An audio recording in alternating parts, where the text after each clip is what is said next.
Hello! I was drinking videos, I need to stop. Hello everyone, welcome back to my channel and today's video, which is all about Disney small shops and my experiences working with them. If you don't know, a Disney small shop is a shop that is small. It's kind of based online, often through Etsy. They may have their own store as well as they grow bigger, and they sell very like niche products to a niche community. That's pretty much it, and often they work with other influencers or creators in order to promote their products and get them seen by more people. I did put a quick Q&A box on my Instagram story for people to ask questions about this topic if they wanted to, so I tried to answer them throughout.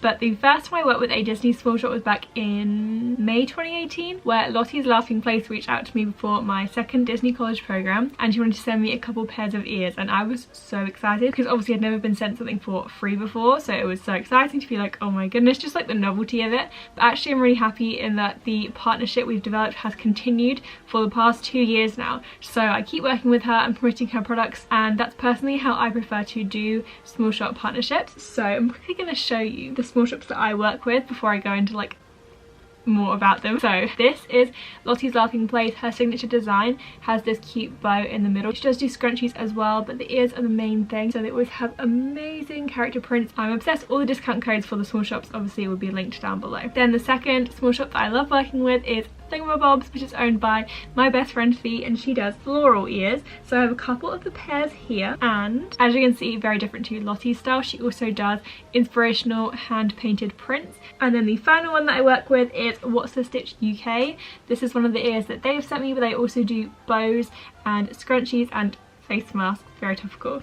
So they do matching scrunchies and face masks, which I'm obsessed with. So as you can see, just from like showing the ears, they're all very different styles, because I find it really important to honour like the commitment that I've made to a small shop and to not have a conflict of interest. I don't want to just kind of like promote anyone who messages me, because someone did actually ask on the Q&A, how do you choose who to work with and do you ever say no to small shops? I have said no to a couple if either I don't see like the potential in the product, I don't think it's very beneficial to my audience to see, or is too similar. So personally I wouldn't accept free ears from another floral small shop, because I feel like that's just not going to help me, and I've committed to helping FINGAMABOBS. So as I've said, I prefer to kind of develop a relationship with the small shop I'm working with. I don't just want to be sent things like one time, post about it and move on. I want to have it be like progressive, post wearing them at the parks when I can, and just continue to work together to help each other, because obviously I do personally believe that it should be a two-way beneficial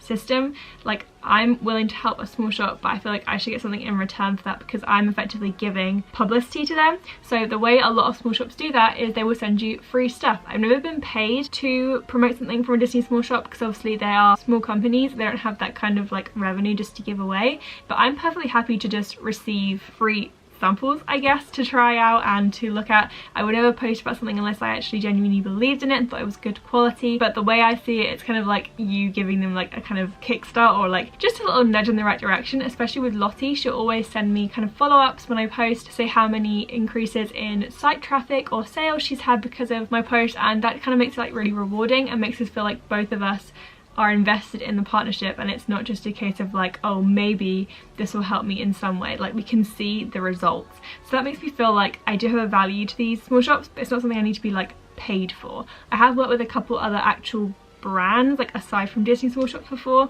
I personally didn't enjoy working with them just because it felt inauthentic to me, and they weren't products that I would have bought otherwise, so I don't really do that anymore. But I'll continue to work with Disney small shops. As I said, one-offs are not my favourite thing to do, but I'm open to them if it makes sense. So like, if a small shop reached out to me and they said, we're doing a Frozen 2 collection all around Elsa and show yourself, then I would be like, yes, I'm here, it makes sense, and my audience would know that it makes sense. But if a small shop reached out and was like, hi, we're doing a Mulan bow, firstly, I don't really care about Mulan that much. She's awesome, but she's not my thing, and already I have a commitment to another small shop doing bows, so in that situation I would turn it down. Generally though, my requirements for posting is I want to actually try the product out. I feel like it's a bit disingenuous when people just message you and say, oh, can you please just post about my small shop on your story and help me get views. Like, I don't know what I'm promoting in that sense if I haven't tried it myself. It's not just me trying to get free stuff, it's just that I genuinely don't want to promote something if I don't know that it's good quality, and that is why a lot of people ask me in the Q&A, then we need to talk about a small shop that I stopped working with and tell people why I stopped working with them. I'm not going to name them because I don't want to like trash their livelihood, even though they're doing very well, but I will talk about it to people who asked. So yeah, there was a small shop that I recently stopped working with. I worked with them from around March through to June, I think it was, and I was appointed to one of their brand reps, and at first it seemed really exciting. I loved the brand, but then as soon as I got kind of made a brand rep or a brand ambassador, whatever it was, it kind of came through with like a contract, like a list of demands, and it was like, you must post this many times, you have to comment on all of my new posts and share my new posts, and you have to buy a product from my store every month. You have a 30% discount code, but you are responsible for buying a product. They kind of suspended this during the coronavirus pandemic because obviously money is a bit of an issue for a lot of people right now, but that was kind of the requirement, which already seemed a bit off to me. Like, you're recruiting people basically to buy your stuff and then just like share and promote it. Like, it was a bit weird. It was like, what are we actually getting out of this? But anyway, I kind of rolled with it. I was like, I'm stuck at home, I might as well. The designs are cute, let's see where this goes. However, it became kind of shady really quick. So on my birthday, actually, she posted like a new product line, and I normally had push notifications on, so every time she posted I would get a notification, I would go on it, comment something nice, and you know, move on. This time I didn't see it straight away because it was my birthday. I was celebrating. So eventually I got on Instagram and I saw the post. I just commented 3 like heart eyes emojis, and then immediately in our like separate group chat she put, "Hi guys, comments must be at least 3 words, not emojis." And I was like, sorry, it was my birthday. Everyone else was like, oh, happy birthday, and she just said nothing. So added to that, she tried to get us to post stuff during the Black Lives Matter. You know, when it's Blackout Tuesday, that whole week people were generally like pausing their regular content, but she was like, no guys, you need to post about my new release. And you know, she would tell us how much she was making from every release. I think she was doing fine, but I personally wasn't comfortable doing that. And then she was like, please don't tap me guys, this is my business or whatever. But then she was like really insistent on still posting about her new product on that Friday, and I know a lot of other small shops kind of like paused on posting about it, and it was just really insensitive the way she did it. Other stuff was just like, she was still selling inventory when she didn't have it available, and then developing like 2-month lead times. She would delay orders because customers would complain. She just did all this kind of shady stuff, and in the end I just kind of had enough of it, and I messaged her and just said, I've enjoyed working with you, and this long paragraph, basically I don't really want to continue the partnership. And I'd obviously been sharing her stuff and commenting and got nothing out of it, and then her response was just, okay, no thank you or anything. She literally didn't care. So if you know who I'm talking about, that's why we stopped working together. It was like purely my part. But yes, so this comes back to what I was talking about before. I feel like it should be a two-way thing. So they are kind of giving you something for free that maybe you want or would like, and then in return you post about it and help their business, and it is definitely a partnership. It's not just kind of like someone being recruited to basically talk about your business and get nothing in return. So that's how I feel about generally working with Disney small shops. Let's go to a few of the questions that I got on Instagram. So one person said, what is your dream small shop to work with? It will probably be the Lost Bros or My Supply Co, which arguably are not small shops anymore because they're so big and successful, but I love their designs. They're so like relevant to pop culture, but they're American and huge and probably don't even know who I am. But yes, I really love their clothes. Someone did say, do you get stuff for free? So generally, yes, that's how it works. You get contacted by the small shop, they send you stuff, you post about it. That's the deal. Although, this is what I want to talk about actually. This sweatshirt is from DISTEEWORLD, and I deliberated over what to buy from them for weeks because I love their designs. And I was talking to the person who owned the shop and just asking different questions about the different designs before I finally decided on this one. I'm obsessed, and you can customize like the background and the thread colors, everything. It's like, it's beautiful work, and it's so soft as well, so I'm very happy. But then like 3 days after I purchased this, she reached out and said, I've actually been thinking about having a brand rep for the first time. Would you be interested? So now I am a brand rep for DISTEEWORLD. Discount code down below. But that just shows genuinely like I loved the product, and then they reached out to me, so now I'm promoting it, but you know it's genuine. It wasn't just like someone sent me something so I decided that I was gonna be on board with it. Like, I support, I spent my own money on this. You're gonna have a better discount than me because I don't have a discount, so you get money off your order. I don't even have any regrets though because I love it so much. Someone said, have you ever been asked to collaborate with a brand? No, I have not, but I would love to. If you own a small shop and are willing to collaborate with me, I have so many ideas on like things for stickers and shirts and stuff. I just can't draw, and it really sucks because I'm creative in the terms of like editing and photography and all of that stuff. I literally cannot draw.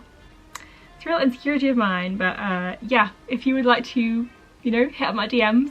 I don't even know what I'm saying. Someone actually asked, how do you feel about the line between inspiration and copyright from Disney? This is something I'm mindful about when I'm choosing who to work with.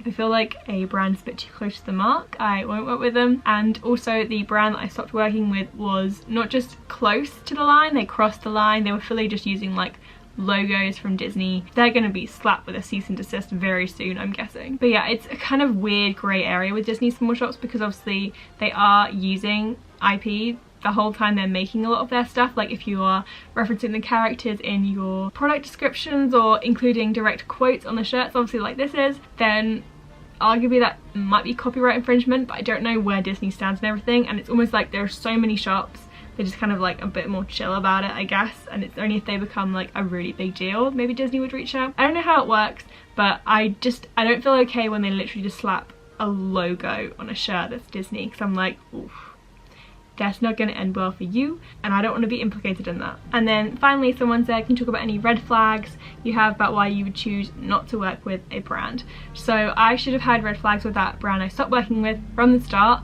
because the whole like you must post, you must buy our stuff just seemed a bit shady. But it was the first time I'd kind of had those kind of terms, so I kind of rolled with it because I thought the designs were cute. But if a brand is ever asking you to pay out of pocket for their product and enroll you in a sort of system where you must be buying stuff all the time in order to promote it, that's not brand rep, that's just like sneaky marketing to increase their sales. So that's just my 2 cents. Other red flags would be if their designs look exactly like another small shop that you've seen before, because that's obviously copying, and it's like copyright infringement to the max, because it's like copying someone who's already in a way copied.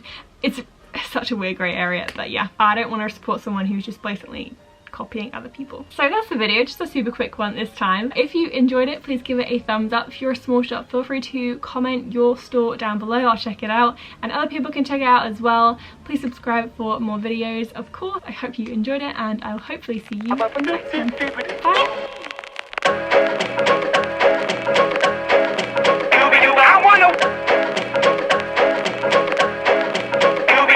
Now I'm the king of the swingers, oh, the jungle VIP.